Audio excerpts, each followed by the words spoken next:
I've been asked to talk about a subject very dear to me, which is called Kaizen. Kaizen is a Japanese word.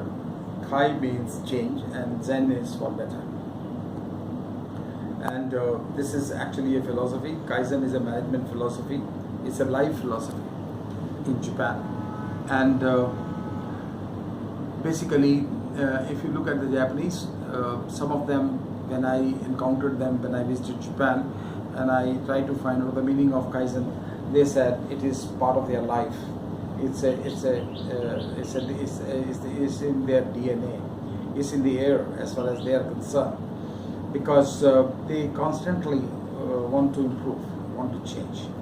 Okay, life is nothing but changing every moment. It's very dynamic. So basically, it tries to, it's a symbol of dynamism in life.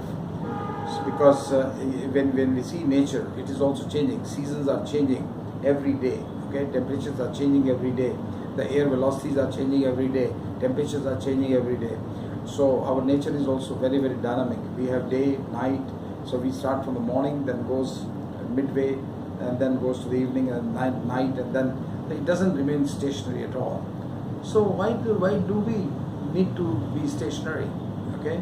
Organizations normally, what they do is they create something, they have some range of products, and then they think that that's the end of the story.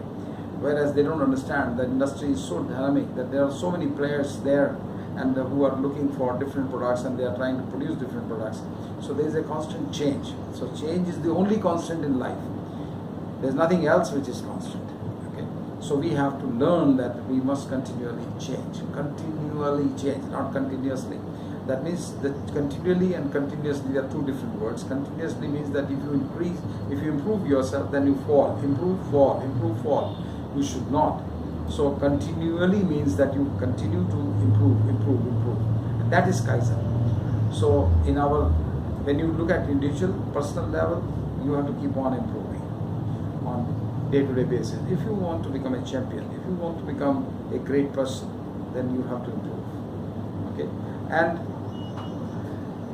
sometimes you are self-motivated, but sometimes you need a coach.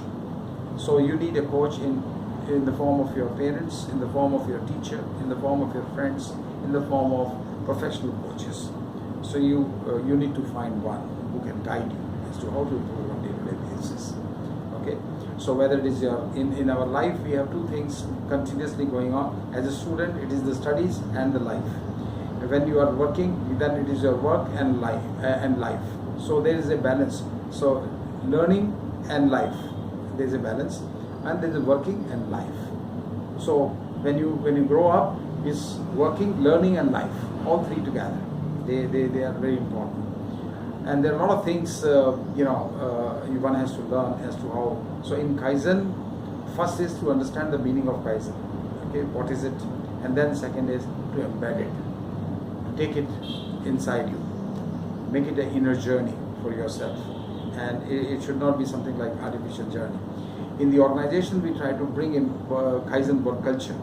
So where we say that, when the HR function talks of manpower, I always say that it is not manpower, it is the brain power of the people. Okay, so you are not hiring a manpower, you are hiring brain power, because it is brain which is very important for the organization. And this brain power then has to be motivated into mind power. If you want to have more output out of this manpower, it has to be called brain power. And if you want still higher, then this brain power has to become mind power.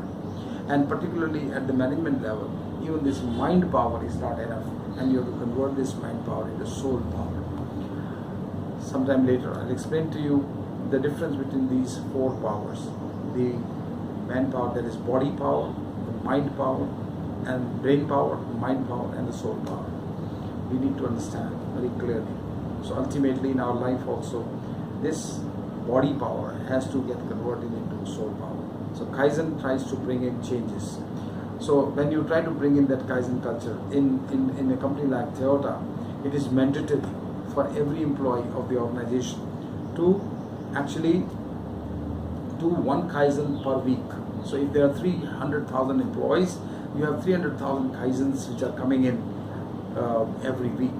You can imagine billions of Kaizens coming in, so if I'm sitting in a school or a hospital or a hotel or an organization, and if I have let's say 100 employees, now if I ask these 100 employees what is the kind of Kaizen they have to do, I train them, I then bring the potential out of them through Kaizens, then you see what happens.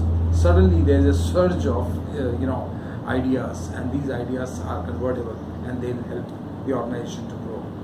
So this is what has to be encouraged. So these ideas could be very innovative in terms of improving the productivity, reducing the cost, improving the processes, increasing the delivery, reducing the quality defects, etc., etc., and then also improving the environment of the organization. And at strategic level, these Kaizens are done to basically motivate the management to think better, think more creatively, so that you are able to think of better products and better services to your customers. In schools and colleges, we can actually bring in this Kaizen culture by involving students' community also. The students can also do a lot of improvement, help you do a lot of improvement by improving the curriculum, by improving the facilitation by teachers, by improving the learning processes, by improving the infrastructure, and giving ideas on all aspects of things. And I have done a lot of work in the hospitals also, where I have involved even the patients, the in-house patients, as to taking their feedbacks as to what can be done to improve their patient care. So it's a very universal concept. It is being adopted all over the world by all the best organizations. So if Indian organizations do not even know what Kaizen is, and they don't even try to learn and implement it, then it's really high time that they should try to learn, and they should try to hire a professional who knows the subject and who can bring in that motivation within the organization by training the stakeholders of the organization, and then take it to a different level of operations. Okay, so it's not very difficult, it's very easy, very simple. I have customized this. I've implemented in more than 100 organizations in India, and involving more than 200,000 employees. So I'm quite aware of what are the problems that the Indian system is facing, but it's not very difficult to change. The change can be brought in. Our Prime Minister, Mr. Narendra Modi, is a very big change agent, and he's always trying to bring in Swachh Bharat. India is one such example, where so many things are being now thought of. I mean, no government could even think that they have to involve themselves at a simple thing like a toilet, that you have to have toilets in rural areas, in villages, where defecation is a very natural process of going out and doing it. But now this is being actually connected with the self, I would say, jisko samman bolte hain, that we, the image building of the people. So self-respect of a human being, that if you don't have a toilet, you don't have a self-respect as a human being. So here is a self-respect being given to you by the government. So that's a change that we see in the attitude of the government, how people-friendly the government has become. So there are a lot of such examples that we can bring in, and there are a lot of opportunities we see, whether it is the governance or cities, or involving the municipal civic departments or policing departments or various other public relation departments of the government, where the changes can be brought in, where they can do better service to the public. So I would like to end it by saying that Kaizen is something which should become part of us, and in Hindi language we call it Nirantar Sudhar. Okay? We need to bring in that revolution. So एक क्रांति हमको लानी है, जिसमें हम निरंतर सुधार करने की चेष्टा जो है वो अपने दिल से, अपने मन से और अपने अंदर उसको इम्बाइब करें, और उस तरीके से अपनी ज़िंदगी जिए, तो उससे हमारा जो भविष्य है वो आज से बहुत ज़्यादा बेहतर हो जाएगा। धन्यवाद।